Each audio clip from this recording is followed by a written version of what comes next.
Gracias a Juan de la Puente, que pacientemente nos ha esperado. Vamos a conversar sobre el momento político, después de haber visto un debate entre 5 de 18 representantes a la Presidencia de la República y al Congreso, pero también otras declaraciones respecto a lo que piensan hacer y el intercambio que ha habido, el ejercicio de pullas, en fin, el lenguaje de la política que ha cambiado tanto. Juan, ¿cómo estás? Bienvenido. Un gusto, gracias por la invitación. A ver, en las últimas elecciones, digamos que en las 2 o 3 últimas elecciones, ya sean municipales o presidenciales, quizá los debates presidenciales han tenido un papel no determinante, pero sí en el sentido de que han podido mover la atención del público hacia una u otra dirección. Coincidimos en eso, y en todo caso, ¿cuánto ha cambiado en relación a una coyuntura, la cantidad de representantes que van por el sillón y al lenguaje que se utiliza el día de hoy, ¿no? Bueno, quizás los esfuerzos de producir, de hacer estos debates, incluyendo el de ayer, otros medios también lo han hecho, se ubica en el contexto del esfuerzo por atraer a los electores a la campaña, por interesarlos. Si comparamos el nivel de interés de los electores por la campaña en este proceso electoral con los anteriores, evidentemente hay una enorme brecha, hay mucha indiferencia. Expresión de la desconfianza, de modo que creo que ese es el primer propósito, ¿no? Porque si no, no se va a rebajar ese volumen que puede ir entre 5 y 7 millones y medio según las encuestas de personas o que no quieren votar, que han decidido no votar o no saben, no opinan, ¿no? Entonces, incluso hasta la definición del indeciso hoy día, y ya no puede ser en los tradicionales parámetros del indeciso de antes, porque este indeciso puede ser un indeciso colérico, un indeciso desconfiado, o un indeciso que ya decidió no votar, o sea, es un indeciso deciso, ¿no? Claro, ha decidido no votar, hay una decisión de por medio. Fernando. Sí, buenos días, Juan de la Puente. En el sitio digital Pata Amarilla, usted cita ayer, creo que antes del debate, una expresión popular de su tierra, Huánuco. La culpa no es del chancho, sino del que le da de comer. ¿Quién está dándole de comer a los insultos que, como usted señala, están envileciendo o enlodando nuestro espacio político? Gracias, Fernando, porque además ambas cosas, el nombre Pata Amarilla y la cita que tú acabas de hacer, provienen de mi tierra. Sí, yo creo que hay una especie, salvando distancias y todo eso, porque además ya sabemos quiénes son en general, yo creo que hay una política brutal que se va empatando con un periodismo brutal. Es decir, esta idea de no poner coto al insulto, a la infamia, de reproducirla, de creer que esto es noticia, coloca en manos de la prensa la posibilidad de recrear o no esto que yo llamo la movilización de la diatriba, que no es peruano solamente, o sea que es, digamos, un efecto del cambio del lenguaje de la política. Y alerto yo esto porque este abrazo entre la política brutal y el periodismo brutal puede terminar quitándole mucha calidad a la democracia, porque retornar de eso es difícil. Me refiero a lo que se puede hacer después del 28 de julio. Es decir, tanto puede haber escalado la guerra sucia y la movilización de la diatriba, que cuando los actores políticos el que gana la elección se sienta con los que han perdido, y es imposible establecer mecanismos de consenso, y nosotros sabemos que el régimen democrático, en su clarísimo liberalismo, es también, en su otra mitad, un espacio de diálogo y de cooperación, ¿no? Juan, buenos días. Quería preguntarle, Mónica habló acerca de la trascendencia que puede tener o no un debate entre candidatos a la presidencia a tan pocos días justamente de la elección, pero ¿qué tan buena estrategia puede ser, o no, el no asistir a un debate de esta naturaleza? Y en segundo lugar, tras lo ocurrido ayer, ¿quién considera usted que ha quedado mejor parado en cuanto a la exposición de propuestas y planteamientos de planes de gobierno? Bueno, yo creo que una campaña electoral viste a un candidato, pero un debate lo desviste. Y si un candidato novaco, que es el caso de López Aliaga, ya el debate no queda bien, sobre todo porque tengo entendido, he visto algo, he leído algo, al lugar donde fue, tampoco le perdonaron la vida. Y en este caso Mónica fue muy incisiva e hizo su trabajo como corresponde. Entonces, la idea de la silla vacía, en este contexto, a tan pocos días de la elección, es muy riesgosa. Bueno, Claro, y hay que pues, recordar que a Reyardo, sí, por ejemplo, en el debate Sí. municipal en el que yo estuve y no fue tampoco, Así también le costó la vida, ¿no? Sí. Política. sí. Exacto. Salvo pues que hubiese un candidato que tiene 30 o 40 puntos de ventaja sobre el otro y en todos los otros, y entonces puede decir que discutan los pequeños.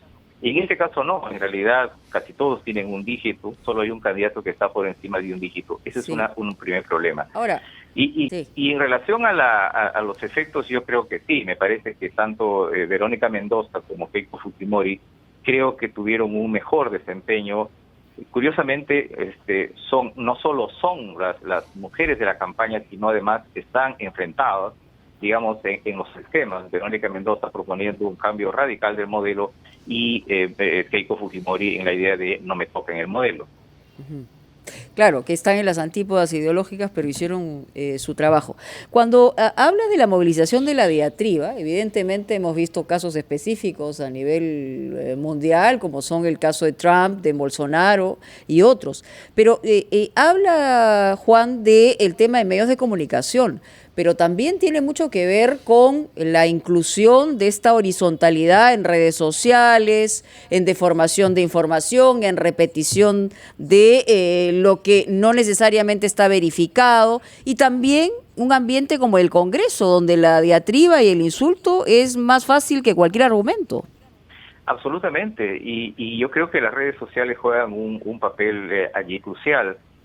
Por experiencia propia, por estudios y cosas que hice en el pasado cercano, creo que, por ejemplo, cuando un medio se organiza mirando a las redes sociales, como que termina siendo colonizado por el tipo de debate en las redes sociales. Y a veces los debates en las redes sociales son engañosos. Pueden haber candidatos que ganen en las redes sociales, pero que no ganan en la realidad. Ujú. Los medios se habían preparado para combatir el fake news en esta campaña electoral, ¿no? Pero aparece un fenómeno mucho más complejo, que es la violencia verbal de los candidatos. Y claro, a mí me gustaría decir que solo es violencia y es una violencia vacía. Lamentablemente tengo la impresión que no es la ausencia de ideas. Mi impresión es que es el reemplazo de las ideas, ¿no? Me explico en el sentido que ya no es pues ese radicalismo vacío previo. Yo creo que estamos entrando a una nueva significación del adversario. Entonces el oponente le da a su adversario, que lo convierte en enemigo, una nueva significación con el que ya además no hay que debatir, menos acordar, ¿no? Y solo hay que aniquilarlo. A eso me refiero en el sentido que de ese esquema es muy difícil volver. Sí, señor de la Puente, en un artículo reciente, en una entrevista reciente, usted afirma que el aumento de las intenciones de voto en beneficio del Lescano son consecuencia del hundimiento del centro en nuestro espectro político. ¿Cree que esa tendencia se mantiene y se va a mantener previsiblemente durante las semanas que nos falta hasta el día del voto? Tengo la impresión que el debate de ayer demostró que no va a ser de centro, si es que además este centro no es activo y no es capaz de persuadir de que el centro puede ser una forma también de administrar el cambio. Hasta ahora, en general, creo que las candidaturas del centro no les ha ido bien, sobre todo después del mes de noviembre, de los eventos de noviembre.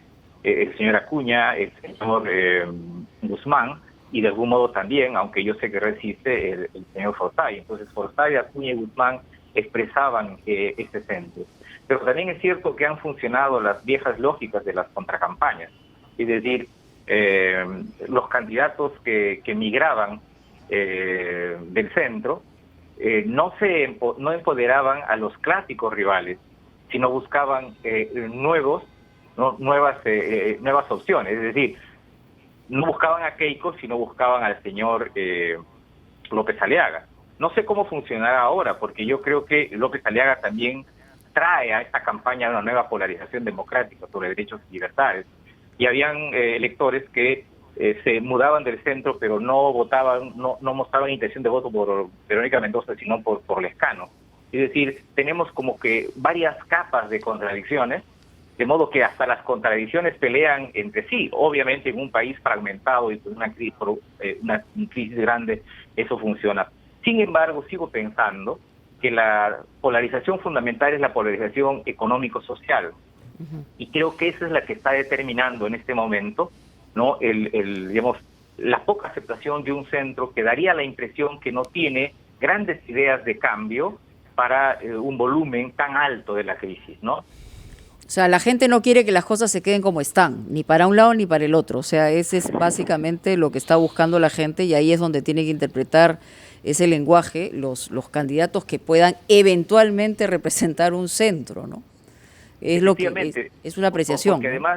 además los votos que se están movilizando son votos en una proporción menor. El año 2016, entre los 5 candidatos que punteaban las encuestas, había más de 80% de votos, Claro. 85%. Y a esta altura, el año 2011, ya se había producido la caída de Toledo, la caída de Castañeda y el incremento sustantivo de Humala. Entonces, el gran problema hoy día del proceso electoral, me parece, es ese volumen, ese bolsón de lo que yo llamo la resistencia democrática, que son los ciudadanos que no quieren votar, que además dicen que sí van a ir a votar, pero que no quieren votar por un candidato, dicen que no saben o han decidido vigilar su voto. Me parece que ese es un gran desafío de la democracia, y en ese sentido los debates, en el esquema de que debates sin guerra sucia, sin polarizaciones, poniendo el asunto más en el contexto de un corto plazo que atraiga a los electores, ayuda mucho, ¿no? Muy bien, Juan, siempre interesante, esclarecedor. Gracias a Juan de la Puente por estar con nosotros. Vamos a ir a una pausa y regresamos.